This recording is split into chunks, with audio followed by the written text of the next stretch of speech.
है। यह भारत के बारे में सारी दुनिया में धारणा बनी है। तकलीफ उस समय होती है बहनों भाइयों, जिस पाकिस्तान के पूर्व मंत्री फवाद हुसैन ने यह दावा किया उरी और पुलवामा की जो आतंकवादी घटना हुई है वह पाकिस्तान की सरकार ने कराया है, और उसी व्यक्ति ने कांग्रेस के नेता राहुल गांधी की तारीफ की है। राहुल ऑन फायर कहा है अंग्रेजी में। मैं राहुल जी से पूछना चाहता हूं, क्या जवाब है आपका इसके पास? बहनों भाइयों, हमारा देश अब तेजी के साथ आगे बढ़ रहा है। अब तो हम चंद्रमा पर भी पहुंच गए हैं, चंद्रमा पर पहुंच गए हैं। और आपको जानकर खुशी होगी, विश्व का यह पहला देश हमारा भारत बन गया है जो कि चंद्रमा के दक्षिणी ध्रुव पर अपना चंद्रयान उतारने में उसने कामयाबी हासिल की है, अपना लैंडर उतारने में कामयाबी हासिल की है। भारत की यह कामयाबी, भारत की सफलता, इसकी सराहना सारे विश्व में मेरे बहनों भाइयों हो रही है। इसलिए मैं आप सभी से अपील करने आया हूं, इस बार का चुनाव किसी प्रत्याशी को विजय दिलाने का ही चुनाव नहीं है। इस बार का चुनाव जो हो रहा है वह देश बनाने के लिए चुनाव हो रहा है मेरे बहनों भाइयों, देश बनाने के लिए चुनाव हो रहा है। और मेरी यह निश्चित मान्यता है, राजनीति की जानी चाहिए तो केवल सरकार बनाने के लिए राजनीति नहीं की जानी चाहिए। राजनीति यदि की जानी चाहिए तो देश बनाने के लिए राजनीति की जानी चाहिए। और मैं आप लोगों से भी कहना चाहता हूं, अपने पार्टी के कार्यकर्ताओं से भी मैं कहना चाहता हूं, भारतीय जनता पार्टी की विश्वसनीयता, भारतीय जनता पार्टी के भरोसे के बारे में आपके जो भी वहां पर राजनीतिक विरोधी हों उनसे ये पूछिएगा, बताओ 1951 से लेकर अब तक जो भी भारतीय जनता पार्टी ने अपने चुनावी घोषणा पत्र में कहा है उसे पूरा किया है कि नहीं किया है? और आपने जो घोषणाएं की हैं वह किस हद तक पूरा की है? यह सच्चाई किसी से छिपी नहीं है। और बहनों भाइयों, मैंने तो सुना था work from office, work from home, और यहां के मुख्यमंत्री ने जो करिश्मा कर दिया, वर्क फ्रॉम जेल।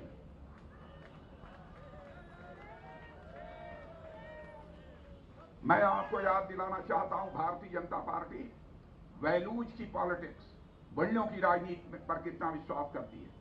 हमारे नेता आदरणीय अडवाणी जी हैं, उनके ऊपर भारत की संसद में एक बार किसी ने गलत सलत आरोप, भ्रष्टाचार का आरोप लगा दिया।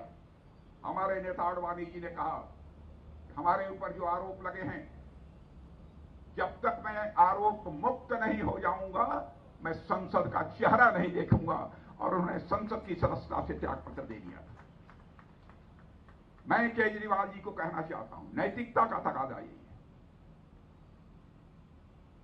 और बराबर अपराध करते रहना, भ्रष्टाचार करते रहना, देश की जनता की आंखों में धूल झोंकते रहना, और उसके बाद भी आप बहुत नैतिक मूल्यों में विश्वास करने वाले नेता के रूप में सारे दुनिया में अपनी छवि बनाने की आप कोशिश कर रहे हो। बहनों भाइयों, अब वह पूरी तरह से एक्सपोज हो चुके हैं, पूरी तरह से एक्सपोज हो चुके हैं। जो व्यक्ति जना झूठ बोल सकता है, उसके घर में, उसकी मौजूदगी में महिला को पीटा जा रहा हो, लात घूसे चलाए जा रहे हो, उसके बाल नोचे जा रहे हो, और उसके बाद भी कहता है मामले की जांच हो रही है। ऐसे लोग बुजदिल और कायर हुआ करते हैं बहनों भाइयों। जो बहादुर होता है, यदि कभी अपराध हो भी गया तो बहादुर अपना सीना खोल कर अपने अपराध को स्वीकार करता है, और जो भी उचित सजा होती है वह भुगतने को तैयार रहता है। राजनेता ऐसा होना चाहिए। इसलिए मैं आप लोगों से अपील करने आया हूं, बहनों भाइयों, आम आदमी पार्टी का दिल्ली प्रदेश ही नहीं बल्कि हिंदुस्तान की राजनीति में ऐसे राजनीतिक पार्टियों का सफाया होना चाहिए। इन्हें राजनीति करने का कोई नैतिक हक नहीं है। एक काम तो यह बतलाएं कि हमने साफ बहुत अच्छा किया, शिक्षा के क्षेत्र में कहते हैं करिश्मा कर दिया। मैं भी अपने प्रदेश का शिक्षा मंत्री रहा हूं, मैं भी अपने प्रदेश का मुख्यमंत्री रहा हूं। बहनों भाइयों, यह भी रहे, क्या किया है दिल्ली के लिए इन्होंने? क्या कारण है यदि इनकी शिक्षा व्यवस्था इतनी उत्तम है यहां के बहुत सारे लोग भारत के दूसरे राज्यों में जाकर जो बड़ी बड़ी जो शिक्षण संस्थाएं हैं, जो इंटर कॉलेज या हाई स्कूल, वहां पर भी लोग अपने बच्चों को पढ़ाते हैं। क्यों नहीं दिल्ली में पढ़ाते हैं? क्यों दुनिया के दूसरे देशों में उन्हें जाने की जरूरत पड़ती है? इन प्रश्नों का अब उनके पास कोई जवाब नहीं है। दादा भाइयों, झूठ बोलकर जनता की आंखों में धूल झोंक कर बाई चांस कोई सरकार तो बना सकता है, लेकिन वह देश कभी नहीं बना सकता। इसीलिए मैं आप सबसे अपील करने आया हूं।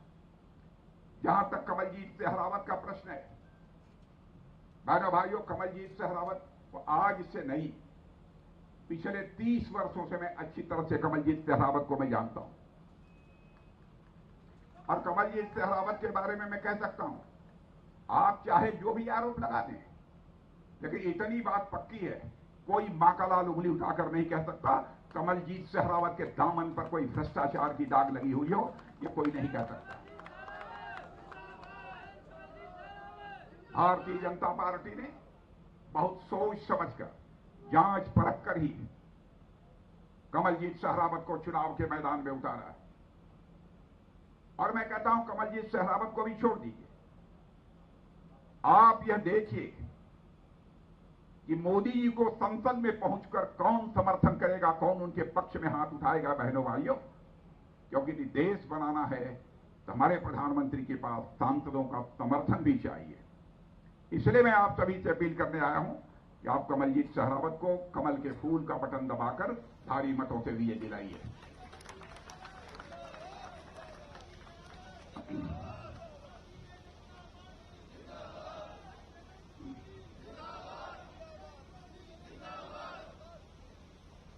और बहनों भाइयों, देश का जहां तक प्रश्न है वो तो आगे बढ़ ही रहा है, उसके संबंध में मुझे कोई ज्यादा नहीं कहना है। लेकिन आप सब पर मैं अपना पूरा विश्वास व्यक्त करते हुए यह मैं मानकर चलता हूं कि यहां से कमलजीत सहरावत को भारी मतों से विजय प्राप्त होगी। और पार्टी का एक वरिष्ठ नेता होने के नाते मैं कमलजीत सहरावत को अपनी शुभकामनाएं भी देता हूं और साथ ही साथ मैं अपना आशीर्वाद भी इन्हें देता हूं। इन्हीं शब्दों के साथ आप सबको बहुत बहुत धन्यवाद, क्योंकि आगे कई राज्यों में हमारी सार्वजनिक सभाएं लगी हैं, इसीलिए मैं